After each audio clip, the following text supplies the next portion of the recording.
क्या आप जानते हैं सीता का यह सवाल रामायण का सबसे खतरनाक मोड़ था? तो आइए हम जानते हैं इसके पीछे की पूरी कहानी। वनवास के दिनों में जब राम, सीता और लक्ष्मण अपने कर्तव्य पर अडिग होकर कठिन जीवन जी रहे थे, तभी अयोध्या से समाचार आया, राजा दशरथ का देहांत हो गया है। जो तीनों हर कष्ट में अडिग रहे थे, उस दिन टूट गए। फल्गु नदी के तट पर राम और लक्ष्मण विलाप करने लगे। सूर्यवंश के वे दीप आंसुओं में घुलते प्रतीत हो रहे थे। सीता ने धैर्य बंधाया और कहा कि वहीं पिता के लिए अंतिम संस्कार होना चाहिए।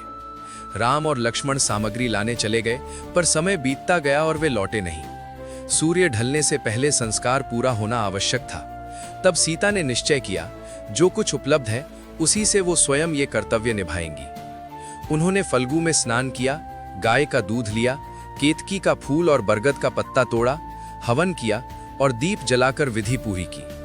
तभी आकाशवाणी हुई, स्वयं दशरथ ने कहा कि वे संतुष्ट हैं और संस्कार पूर्ण हो चुका है।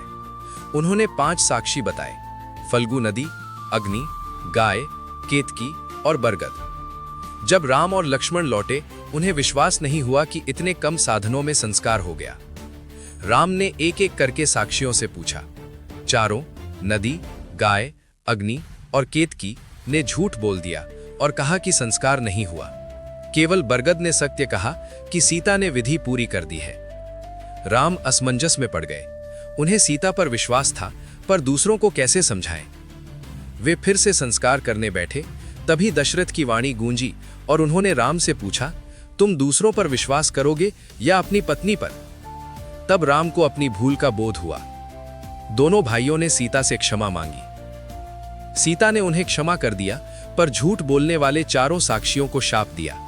केतकी को पूजा के अयोग्य होने का, फल्गु को धरती से लुप्त होकर पाताल जाने का, अग्नि को हर शुद्ध अशुद्ध वस्तु स्वीकार करने का और गाय के मुख को अशुद्ध माने जाने का। बरगद को उन्होंने आशीर्वाद दिया कि वो सदा हरा भरा रहेगा। पर कहानी यही समाप्त नहीं होती। उस रात सीता ने राम से एक ऐसा प्रश्न किया जो भविष्य की छाया बन गया। आज आपने दूसरों की बात सुनी, मेरी नहीं। कल यदि संसार मुझे अपमानित करेगा, तो क्या आप मेरे साथ खड़े रहेंगे? क्या आप मुझ पर विश्वास करेंगे? राम के पास कोई स्पष्ट उत्तर नहीं था। यही इस कथा का सबसे गहरा और सबसे दुखद सत्य बन जाता है। विश्वास, जो प्रेम का आधार होना चाहिए, वही सबसे कठिन परीक्षा में पड़ जाता है।